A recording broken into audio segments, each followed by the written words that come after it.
Rádio Caractere, o seu podcast literário.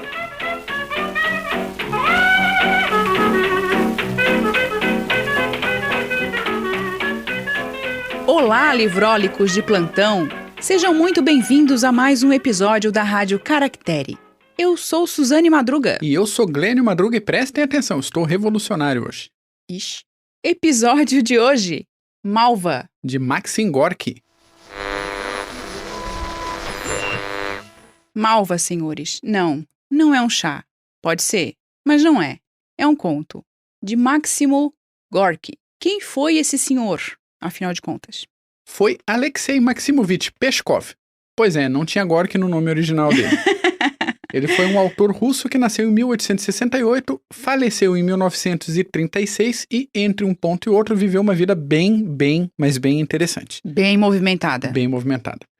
O pequeno Alexei ficou órfão aos 11 anos de idade, foi acolhido pela avó, mas fugiu de casa aos 12 e tentou se matar aos 19. Poderia ter sido o fim da vida de Maxim Gorky, porém, não foi dessa vez. E a gente podia até resumir a vida dele assim, para esse episódio, mas não é o que vamos fazer, não é mesmo? Depois disso, ele resolveu viajar pelo Império Russo por 5 anos, a pé, e trabalhou com tudo que aparecia e acumulou um monte de experiência de vida, a maioria delas não muito agradável. Trabalhou como jornalista no interior, quando adotou o pseudônimo de Gorky, que em tradução significa amargo, isso em 1892. Daí pra frente, ele resolveu que não ia mais ter freios na língua e que ia justificar o pseudônimo de O Amargo para falar sempre do lado mais amargo da vida cotidiana na Rússia. O primeiro sucesso literário e o início da carreira como escritor vieram em 1898, com a publicação de uma obra chamada Ensaios e Histórias, simplesmente. Gorky via a literatura mais com uma função política e moral do que pela estética, alinhando aí o estilo de escrita com os naturalistas do período dele para tratar da vida das pessoas simples e marginalizadas, com a sua humanidade, mas também com seus vícios, humilhações, dificuldades e brutalidade. Inclusive, o Otto Maria Karpov vai dizer que o tipo de literatura que Gorky produzia era literatura de acusação, porque ele trazia aquele movimento, na verdade, a atividade de pessoas comuns, não mais da aristocracia. Como se tinha até então, pelo menos é o que consta. Tão típico do século XIX isso, né? Sim, muito do século XIX. Literatura de aristocracia e literatura burguesa.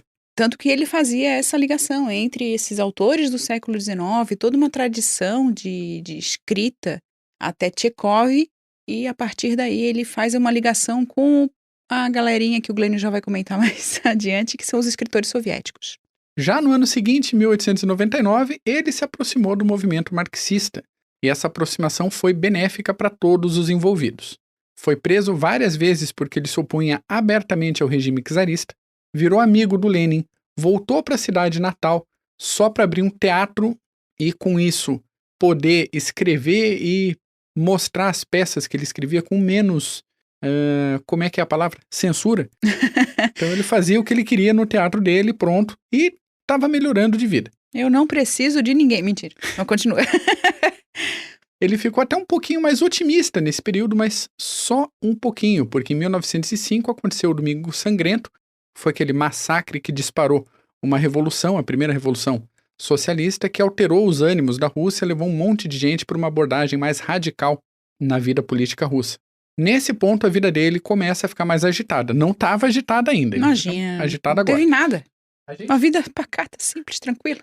A gente tem que ter a consciência de que o Partido Trabalhista Russo ainda não tinha se tornado Partido Comunista, não era uma unanimidade. Tinha várias vertentes, cada vertente com a sua liderança, seus projetos de poder. O caso é que o Gorky era amigo do Lenin e de um tal Bogdanov. Essa proximidade com o Bogdanov azedou um pouco a relação com o Lenin. Em 1906, os bolcheviques... Você é meu amigo, amiguinho dele não, você não pode ser amiguinho dele, entendeu? Embora o Bogdanov e o Lenin tivessem relações dentro do partido. O outro pode ser só meu amigo, tu não pode ser amigo do outro. Ciúmes soviéticos. Em 1906, os bolcheviques mandaram o Gorky para os Estados Unidos para levantar fundos para a Revolução, porém, sob a vigilância de autoridades. E algumas práticas do Gorky foram consideradas imorais. Ele teve uma marcação mais cerrada dos emissários russos, né? E isso chegou a um ponto que cancelaram um convite que o Gorky tinha para visitar a Casa Branca porque não dava para receber ele com aquela aquela fofoca toda que estava acontecendo. E Gorky é cancelado mais uma vez. Acabou que esse cancelamento gerou uma necessidade de passar um tempinho fora da Rússia, né? Ele foi convidado a deixar a Rússia um tempo. E viveu na Itália entre 1906 e 1913. Durante esse tempo ele brigou com Lenin de novo, porque o Gorky era ateu, mas não era materialista, e pregava alguma coisa como um culto à razão, com simbolismos, mitos, reinterpretações religiosas. A proposta dele é que, em vez de acabar com a religião, se adotasse uma posição mais agnóstica. A gente podia aprofundar, mas vamos deixar para uma outra oportunidade. De modo geral, o Gorky também afastava toda aquela idealização da classe trabalhadora como se fosse homogênea, pura, doce, razoável, e dizia que ele, o Gorky, conhecia o modo de vida dos pedreiros, estivadores e trabalhadores braçais muito melhor do que o Lenin. O Lenin, claro, não gostou e, ainda assim, apesar desse atrito, a proximidade com os bolcheviques se manteve pelos anos seguintes. Tanto que o homem comum, esse homem do povo, esse homem proletário, vai ser parte de muitas obras do Gorky. Por isso que é aquela literatura de acusação, é aquela literatura que diz que é assim que o povo vive, que é assim que eles se comportam. Até na obra do Karpov tem essa questão levantada de que o Gorky traz um homem ativo, essa camada da população ativa, não mais passiva, como era representada anteriormente. Aí a gente chega na Revolução de 17 e não basta estar brigando com Lenin, o Gorky tinha que brigar com Trotsky. Ele começou a acusar tanto um e o outro de terem se envenenado com o poder e que esses dois não ligavam nem para a vida nem para a honra dos proletários porque eles não conheciam de fato o povo, não tinham vivido com eles e como eles. E chega num ponto que, os bolcheviques começaram de fato a censurar o Gorky. Ele depois escreveu uma série de ensaios criticando os bolcheviques, que foi publicado uma vez só essa coletânea de ensaios e depois só com o fim da União Soviética. E em 1921 veio mais um exílio, ele primeiro foi para a Alemanha, depois foi para a Itália. Década de 20, Itália tinha um carequinha, um duce italiano lá. Acontece que o retorno para a União Soviética, já comandada pelo Stalin, foi usado como propaganda para o regime do Stalin. Claro, resgatamos um escritor tão famoso do território fascista. Normal. O Gorky foi condecorado, nomeado presidente da União dos Escritores Soviéticos, negou os excessos do governo do Stalin e acabou envolvido até no julgamento de um tal filósofo da linguagem chamado Mikhail Bakhtin. Olha só. Por conta da participação do Gorky nesse trâmite do Bakhtin, do julgamento do Bakhtin, e até uma influência da esposa do Gorky, salvo engano, a sentença, que era para ser de 5 anos de trabalhos forçados no campo de Solovki, foi convertida para 6 anos de exílio. Sabendo como é que funcionava o sistema de Gulag, barato pro Bakhtin isso aí. Voltando pro Gorky, ele era um homem do seu tempo e era influenciado pelo seu meio. A gente não pode perder isso de vista. Isso não é uma defesa, é entender o contexto da pessoa, o contexto muito peculiar desse período e naquele e o local. modo como ele pensava. Exato. Ninguém está defendendo o modo como ele pensava, apenas trazendo essas informações a respeito desse autor, que é tão controverso, que teve uma vida muito agitada, que participou de movimentos muito importantes para a Rússia do período, mas que também, não era aquela florzinha, não era o herói sem defeitos. Como ele mesmo falava, a classe trabalhadora não é toda pura, sem defeitos e afins, e ele também não era. Ele era, por exemplo, radicalmente contra práticas homossexuais e associava isso ao nazifascismo. Ele até chegou a comentar uma vez que acabando com a homossexualidade se derrubaria o nazismo. Também tem todo um contexto de líderes nazistas e também coisa para aprofundar em outro momento. Exato. E seria também para aprofundar trazendo obras dele que falassem do assunto, que falam no caso do assunto. Mas não é o caso aqui porque a gente vai falar de outra obra. Literariamente, ele era uma voz que trabalhava no sistema de censuras do regime de Stalin, filtrando obras de autores como Leskov e Bulgakov. Pensando ainda em literatura, ele é considerado o fundador do realismo socialista, que é aquele conjunto de movimento literário e regras de boas condutas para obras escritas que a gente também já comentou aqui na Rádio Caractere e que, se você ouvinte quiser um aprofundamento, a gente pode providenciar, manda uma mensagem para a gente aí.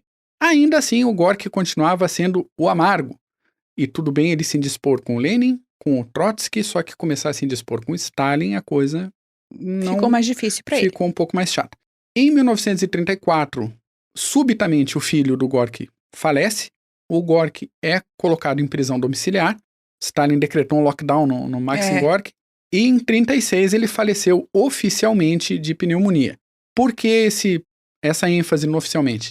O Gorky já tinha um histórico de tuberculose, de problema de respiração. Por isso que no primeiro exílio dele, ele foi para Capri, na Itália, e não para um lugar mais frio. Ele podia ir, sei lá, para Finlândia, mas foi para um lugar mais quentinho cuidar dos pulmões. Então, ok, ele faleceu de pneumonia em 1936. Mas, entre 1936 e 1937, aconteceu um evento chamado Grande Expurgo, ou o Grande Terror, que foi uma ajustada geral no regime do Stalin. Então ele perseguiu e fez uma repressão em larga escala de camponeses que eram relativamente ricos, houve limpeza étnica, houve vários expurgos do Partido Comunista, funcionários do governo, lideranças do Exército Vermelho, vários oficiais de alto escalão que seriam importantíssimos até na Segunda Guerra Mundial, rodaram nesse grande expurgo e disso para frente, prisão, execução arbitrária, gulag. Alguns historiadores estimam o número de mortes entre 950 mil e 1.200.000 mortes. Só para a gente ter uma ideia do movimento que foi isso, né, para a Rússia e para quem não concordava com o regime.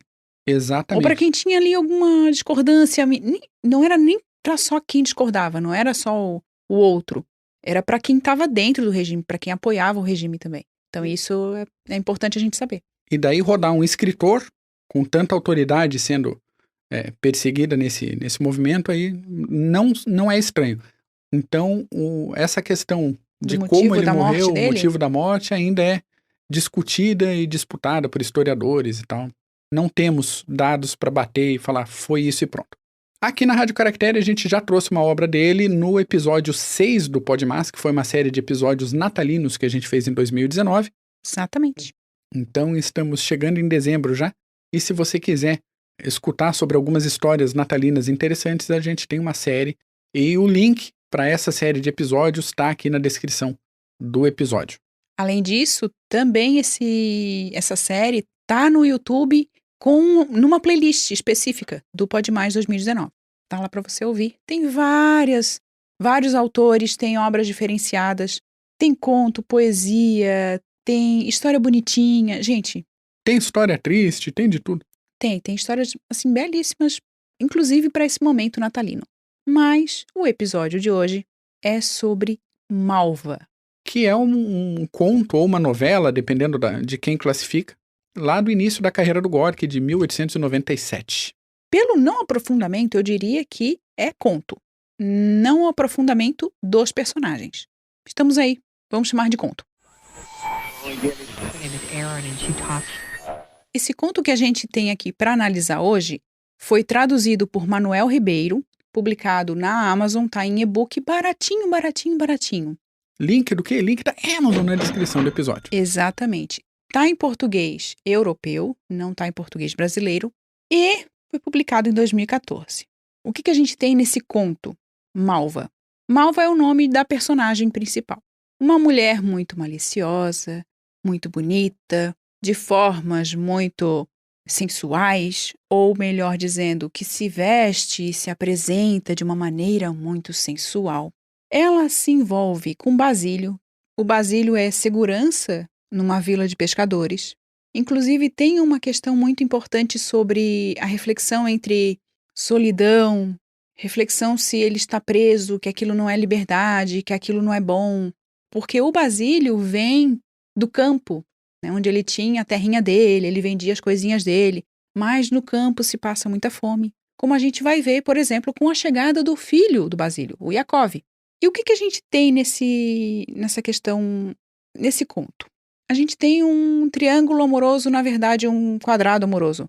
Porque a Malva, por ser essa mulher, né, que chama muita atenção, está envolvida com o pai do Iakov. O Iakov chega e percebe, nota logo a questão. O Iakov também se insinua para Malva e, de certa maneira, até desafia o pai, porque o pai fica com a consciência pesada porque ele deixou a esposa, a mãe do Iakov, lá no campo. passando fome, necessidade, e ele tá ali, né? Então tem toda uma questão dessa reflexão também. E daí quando eles falam do campo e quando eles falam daquele ambiente de pesca, né, de beira do mar, é tudo uma questão desse contraste entre esses dois lugares também. Então é um conto com esses contrastes bem interessantes. Além do contraste entre a solidão e o movimento, né? A vida agitada e estar ali sozinho, que é o caso do Basílio. A coletividade, o individualismo, entra tudo nessa discussão. Exatamente. E por que eu falei que é um quadrado amoroso? Porque tem ainda o Sereica. Eu vou chamar de Sereica porque eu não sei pronunciar aquele nome. Tem um J no meio do nome e tá ali. E este personagem é um dos personagens que ele é visto como aquele que bebe, que só bebe o tempo todo, bon vivant. Só que a gente tá falando, gente, do grupo baixo, né? Do grupo sem dinheiro, do pessoal que rala e que trabalha para sobreviver. E essa informação é importante para a gente pensar toda essa biografia que a gente tem do Gorky aí, dessa descrição desses personagens. Como eu mencionei antes, não é aprofundado, não são personagens profundos, né, com grandes questões a serem desenvolvidas no conto. Malva a gente conhece pouquíssimo, a gente não sabe de onde que ela vem, para onde que ela vai e por que ela é assim. O Basílio a gente tem um pouquinho de noção, porque ele vem do campo, então ele tem um pensamento desse homem do campo. O Yakov também, mas ele é jovem, então ele tá ali todo pimpão. E tem o Sereica, que é um homem mais espertão, digamos assim, que ele se aproveita das situações, para poder ter o que ele quer. E grande, forte e ruivo. E barbado. Eu tinha medo quando o Sereica aparecia no negócio. Falei, agora vai dar ruim. E a narrativa me surpreendia. Pois é. Esse agora vai dar ruim é o que a gente sempre espera no conto e eu posso dizer que não dá ruim. Não estou dizendo o final, não estou dizendo o que vai acontecer, Tá. não vamos passar daqui na descrição do conto, porque é interessante que a pessoa leia e tenha contato com essa obra do Gorky. É uma tradução que traz elementos de uma narrativa muito bonita, é uma escrita bonita. Inclusive tem um momento em que o Basílio vai olhar uma brincadeira um tanto sensual ali de dois pássaros que estão ali naquele momento, né, de acasalamento, e que em torno os outros pássaros parecem que não estão nem aí. E é muito da relação que ele sente no relacionamento dele com a Malva, que para ele é importante, para ele é aquela coisa, né, sensual, carnal, mas em volta parece que nada acontece, parece que assim, que não tem nada ali naquela relação. Então essas simbologias são bem interessantes de a gente notar na escrita do Gorky, o que leva alguns estudiosos a dizerem que ele tem características pré-românticas na obra dele e simbolistas. E talvez modernistas, mais pro final da vida, mas não nesse caso em Malva. Mas não no caso em Malva. Mas é interessante a gente observar, porque esse naturalismo, né, que o Gorky é colocado na caixinha literária, muita gente gosta, mas a gente fica aí, né, com aquele pé atrás, que nem todo mundo tá na caixinha. A gente sempre foge um pouquinho. Leva ele para essa descrição do homem, da sensualidade. O naturalismo ele é proveniente do realismo. Então essa ideia do real, do espontâneo. É quase uma radicalização do realismo. Exatamente. Daí a gente tem a questão da sensualidade da Malva, a questão da sexualidade, a questão da impulsividade dos personagens masculinos. Tem toda uma relação interessante de a gente observar. São impulsivos, são violentos. Sabe que, falando em naturalismo, até a gente começou a conversar sobre isso antes de vir gravar, mas vamos trazer aqui para a gravação que eu sei que você tem mais coisa para falar. Para mim, me lembrou um pouco a dinâmica das características do Cortiço, do Aloysio Azevedo, que dá a impressão, às vezes, assim, nossa, mas o Aloysio Azevedo botou um monte de gente ruim, só com problema, só com defeito no ambiente e só tá falando das piores características de cada personagem. Essa é a impressão que eu tenho do Cortiço. Para mim, Malva tem um pouco disso, mas mesclado com um aprofundamento, não de personagens, mas de narrativa e de um aprofundamento nosso lendo que me lembrou O Velho e o Mar do Hemingway, que é bem posterior a Malva, mas impressões literárias, né? A gente faz podcast para trazer impressões literárias. Mas que traz aquelas características modernistas que você havia falado anteriormente do Gorky, que a gente tem essas impressões quando lê. Por isso que eu falei da caixinha, que a gente coloca ele no naturalismo.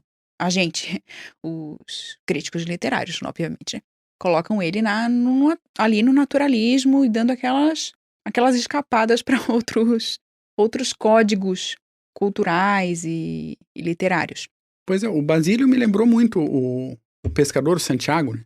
Que tá com idade já um pouco mais avançada, principalmente comparado ali com... A época, né?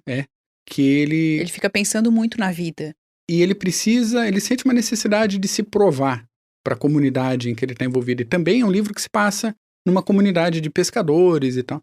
Em O Velho Mar tem a luta e até a identificação intelectual do Santiago com o peixe, só que aqui em Malva a gente tem atritos diretos do Basílio com todo mundo.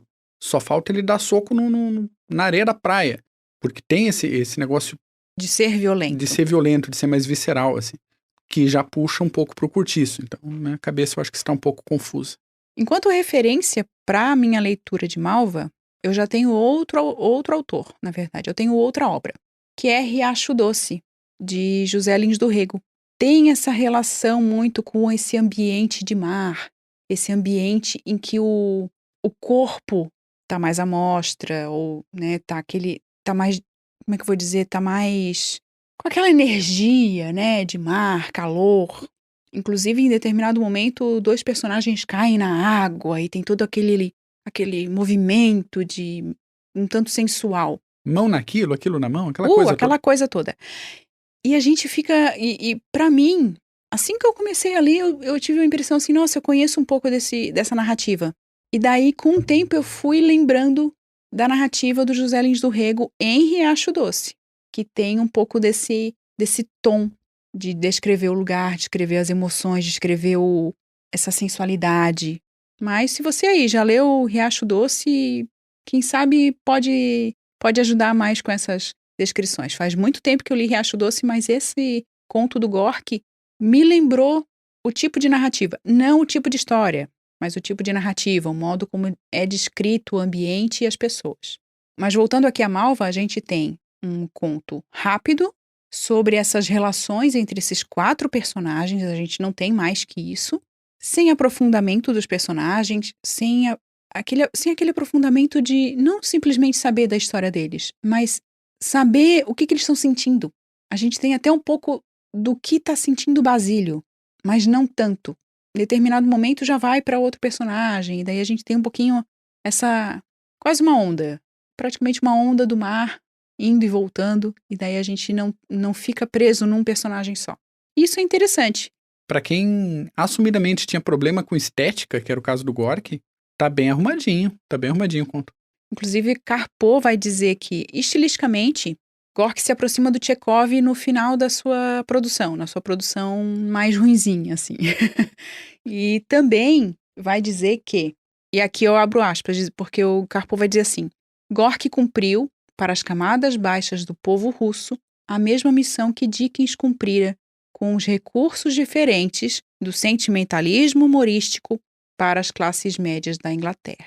E fechando já com o que o Glênio falou a respeito do Gorky, da produção dele, de ele se aproximar desse homem do povo, desse homem proletário, do vagabundo, da prostituta, da mulher simples, ele se aproxima desse grupo quando na sua literatura, na sua produção literária.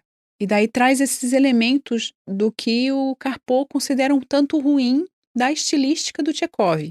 Gente, Karpov considerando, quem sou eu para dizer que Tchekov tinha um tipo de estilística assim ou assado, né? Não sou estudiosa profunda da obra de Anton Tchekov.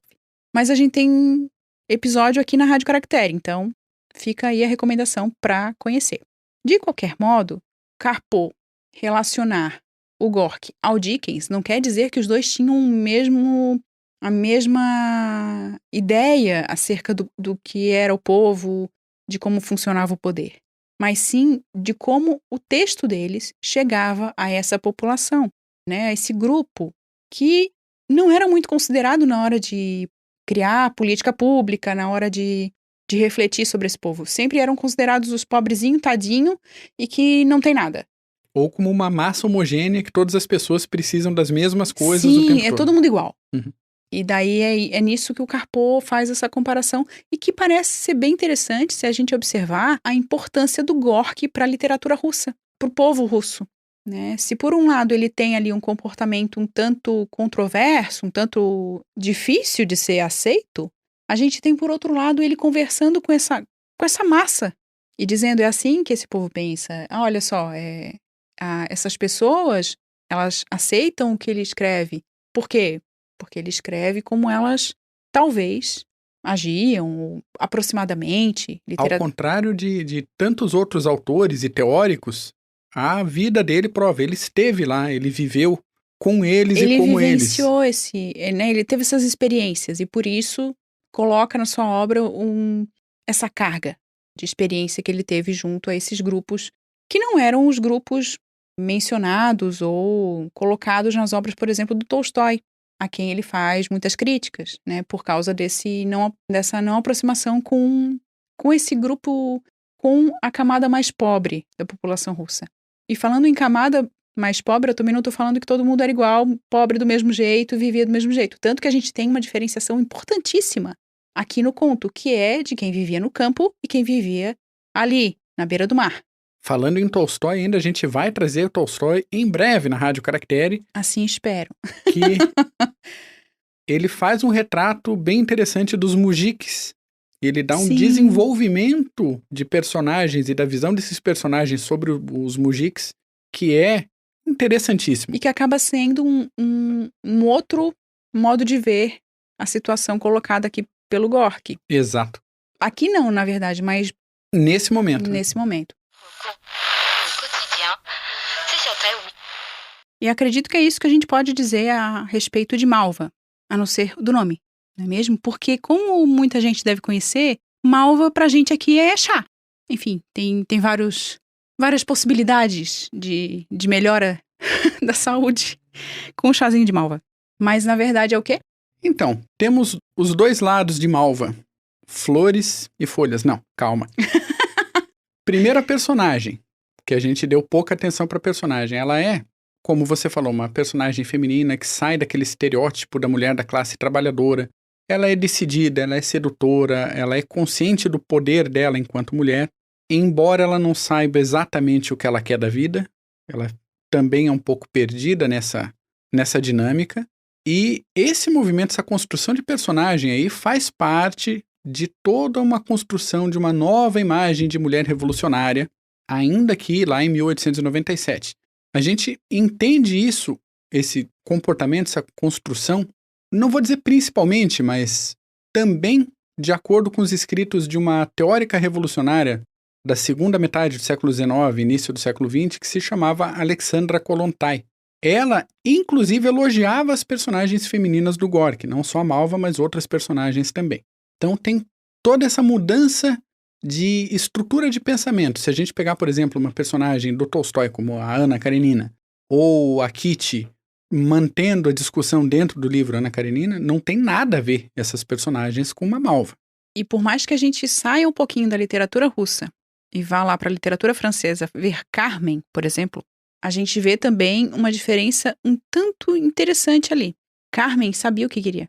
Malva é essa personagem que, apesar de agir de forma ousada, ela é alguém que não sabe muito o que ela quer. E ela acaba sendo levada, inclusive, por outro personagem, né, levada a fazer coisas e a agir pela influência de outro personagem. O que acaba espelhando até um pouco da realidade revolucionária da época, do finalzinho do século XIX. Queremos mudança, queremos ser donos do nosso destino, mas não sabemos... Diga aqui como é que a gente vai... O que a gente vai fazer, não é mesmo? Não sabemos exatamente como chegar lá. Então, é bem uma representação desse estado de pensamento, dessas categorias mais baixas da sociedade. Vamos colocar assim, não gosto muito desse termo, mas enfim. Mas consideradas mais baixas, né? Até mesmo pelo padrão de vida, pelo poder aquisitivo, pela falta de estrutura. Tomando como hierarquia o volume de dinheiro, camadas mais baixas da sociedade. Enfim. Ela, de qualquer forma, questiona essa posse masculina, ela quer escolher com quem ela quer ficar, ela não quer ser escolhida. E, na verdade, ela não quer ficar com nenhum dos três dos personagens que estão ali. Exato. E ela é a oposição direta àquela figura da esposa do Basílio que ficou lá no campo sofrendo e sendo trocada, enfim. Submissa, enfim. Exato. Por outro lado, vamos falar da malva. A gente falou no início do episódio, você puxou a malva. A malva é um nome comum. Há 30 espécies de um grupo de ervas medicinais que podem ser encontradas de forma nativa na África, na Europa e na Ásia. Isso, gente. Se o meu nerd favorito não trouxer elementos de vocabulário, o que a gente tem no episódio, não é mesmo? Mas continue. Aqui nas Américas, ela é uma espécie invasora. Ela foi trazida para cá e está livre aí, sendo cultivada. As florzinhas têm até 5 centímetros e têm 5 pétalas com cores que variam do branco ao rosa e ao lilás. As principais propriedades da malva são associadas a funções antioxidantes, antimicrobianas e anti-inflamatórias. Porém, malva em excesso pode causar intoxicação e impedir a absorção de outros medicamentos. Juntando uma coisa com a outra, nossos personagens certamente experimentaram alguns efeitos colaterais pelo excesso de malva na narrativa apresentada pelo Gork. Estou culpando a malva? Não, eu estou dizendo que a malva tem a ver com essa dinâmica e com alguns desses atritos que acontecem. Não vou revelar nomes, mas pergunto, morreu ou não morreu no finalzinho? Não é a malva. Acha que morreu? É uma boa pergunta. Que fica aí pra você também, pra você ler malva. E depois dizer pra gente o que você acha. Mas malva é isso, gente. É essa combinação de povão, de excesso de malva, desse naturalismo, né? Essa narrativa crua? Dessa narrativa mais crua. É interessante, posso dizer, de minha parte, que não é aquilo tudo. Pra mim não é aquilo tudo. Assim, quando eu terminei, por exemplo, aí aqui eu vou entrar no campo da comparação. Quando eu terminei Felicidade Conjugal, eu fiquei pensando assim, ok, a história é mais ou menos, mas tem um quê, uma força narrativa, malva não. A história é até interessante, só que ela deixa a gente ali, ó, nada acontece. Ou pelo menos é essa a nossa impressão. Então, assim, não é que deixa no ar, não é que é só aberto o final, é que realmente falta alguma coisa. É até considerado um texto fraco por alguns analistas da obra do Gork, que a gente pegou e leu. Então, fica a recomendação porque é muito interessante a gente ter contato com esse tipo de narrativa. É um tipo de narrativa diferente que a gente tem acesso na literatura russa. É diferente de um Tolstói, é diferente de um Dostoiévski. E a gente tem ali um tanto de povo, né? Não tô dizendo que isso pode agradar todo mundo, mas é uma experiência que dá um pouquinho de... amplia os nossos horizontes para a literatura russa. De meu lado eu tinha mais ou menos isso para colocar também. Assim, você não vai encontrar um texto bonito, não é um Gogol, não é um Tchekov, não é um Tolstói, nem de longe um Dostoiévski. Mas eu acho que para quem gosta do tipo de narrativa mais próxima do naturalismo, a pessoa pode agradar. Pode agradar mais do que agradou a gente particularmente. Ah, mas não recomendamos a leitura. Não, recomendo. Inclusive para entender esse momento de transição de literatura aristocrática /burguesa para literatura soviética dentro do realismo socialista. Exatamente. Esse ponto de transição é feito pelo Gork. É o Gork, exatamente. Então, pega o Malva, que é início de carreira, mais pra frente pega Mãe, pega outras obras dele para entender essa virada. A gente vai deixar no site, na nossa página sobre esse episódio, lá no site da Caractere Books, os textos que a gente usou para compor esse episódio, para estudar para esse episódio. Esses textos podem ajudar muito na leitura da obra do Gork, para compreender um pouquinho de como era o modo de pensar, o modo de agir, a vida, um pouco da vida dele. Então tem muita informação nesses textos que a gente vai deixar lá, e abaixo aqui na descrição a gente vai deixar os outros links para a obra, né, que você pode encontrar na Amazon, e o outro link para os episódios que a gente mencionou. Fechando a minha participação de hoje, deixo aqui para você, ouvinte, meu amplexo literário mais apertadinho. E aquele pedido de sempre, se você gostou desse episódio, acha que alguém pode gostar também, por favor, não seja egoísta, compartilhe também. Vamos socializar esse episódio? Divide com o amiguinho. Isso aí, manda no grupo da família, do trabalho. Errei o grupo, mas manda. Não apaga não a mensagem, deixa lá. E até semana que vem. Fica aí o nosso abraço e também o nosso agradecimento pela companhia de todos vocês. Aquele recado de sempre? Claro. Pega um livro, relaxa o corpinho e até a próxima.